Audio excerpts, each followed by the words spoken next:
Without lockdowns, Sweden has had fewer excess deaths than most of Europe. By Ryan McMakin, an Audio Mises Wire narrated by Michael Stack. It's now been more than 18 months since governments began the new social experiment, now known as lockdowns. Prior to 2020, forced social distancing was generally considered to be too costly in societal terms to justify such a risky experiment. Yet, in 2020, led by health technocrats at the World Health Organization, nearly all national governments in the world suddenly and without precedent embraced the idea of lockdowns. On the other hand, the Swedish regime rejected the idea. For this act of iconoclasm, the Swedish government was pilloried by media organizations and non-Swedish government officials worldwide. The predictions of doom and of a widespread Swedish bloodbath were ubiquitous. Months later, even when it became clear Sweden was not the death-addled outlier many assumed it would be, it was common to see articles declaring Swedish COVID policy to be a disaster. Even 18 months later, as the Sweden is doomed narrative broke down even more, critics of Sweden contort themselves to create an anti-Swedish narrative. Consider this August 2021 article at Business Insider, for example, which carefully slices and dices the data to make Sweden's outcomes look bad. The author slyly writes, quote, "Since the start of the pandemic, roughly 11 out of every 100 people in Sweden have been diagnosed with COVID-19, compared with 9.4 out of every 100 in the UK and 7.4 per 100 in Italy.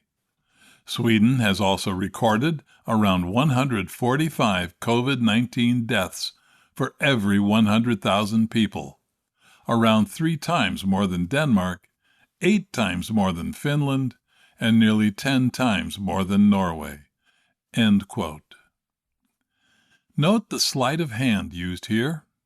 In one sentence, the comparison focuses on diagnoses compared to the UK and Italy. This is surely because actual deaths from COVID are fewer per million in Sweden than in either of the UK or Italy. Indeed, the author with this comparison only succeeds in showing us that COVID is less fatal in Sweden, where there are more cases but fewer deaths.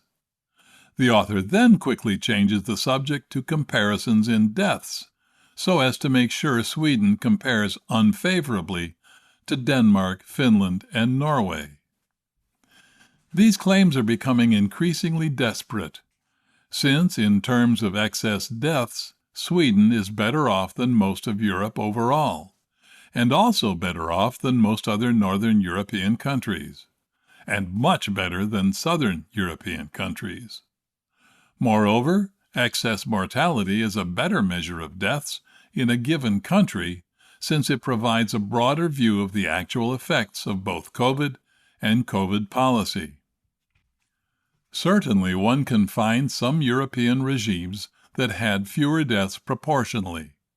Norway, Denmark, and Finland have remarkably low numbers of COVID deaths compared to all of Europe. But this fails to explain why Sweden's non-bloodbath compares favorably to most EU member states, including France, Italy, Spain, the Netherlands, and others. For example, as of late August, excess mortality in Sweden was approximately 785 per million people. In France, the total is 988 per million, and in Spain it is 1,917 per million. In EU non-member, the United Kingdom, the total is 1,657 per million. This trend was already becoming apparent months ago, and in March, Reuters reported, quote, "Sweden has had 7.7% more deaths in 2020 than its average for the preceding 4 years. Countries that opted for several periods of strict lockdowns, such as Spain and Belgium, had so-called excess mortality of 18.1% and 16.2% respectively. 21 of the 30 countries with available statistics had higher excess mortality than Sweden." End quote. Other data, also according to Reuters, which included an adjustment to account for differences in both the age structures and seasonal mortality patterns of countries analyzed, placed Sweden at 18th out of 26 in terms of mortality. The highest ranked, that is, the worst ranked, were Poland, Spain, and Belgium.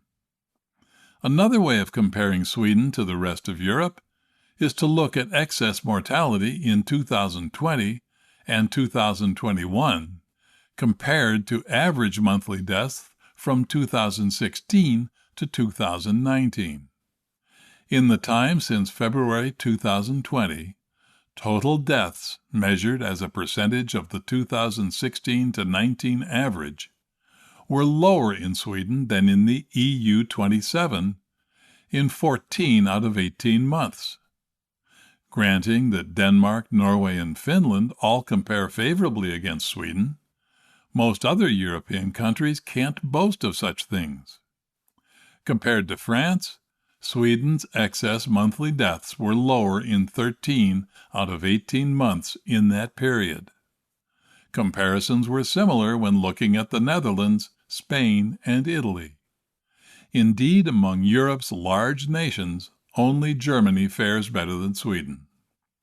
So, yes, if we insist on cherry-picking exactly 3 countries to which to compare Sweden, Finland, Denmark, and Norway, Sweden looks like some kind of outlier. But with most other countries in Europe, plus the UK, Sweden compares well. Moreover, even if Sweden were only about the same as other European countries, this would still contradict the prophecies of doom handed down by the public health technocrats. None of this proves, of course, that Sweden adopted the ideal response to the spread of the disease. But at the very least, the Sweden experience betrays the solemn predictions of so many health experts who predicted total disaster for Sweden. Moreover, even if Sweden did have worse outcomes than most of Europe, that would not justify the widespread destruction of human rights necessary to force people into lockdowns, unemployment, and social isolation.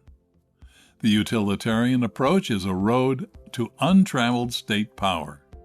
But even the utilitarian approach doesn't work for the lockdown advocates who fail even by their own metrics. For more content like this, visit Mises.org.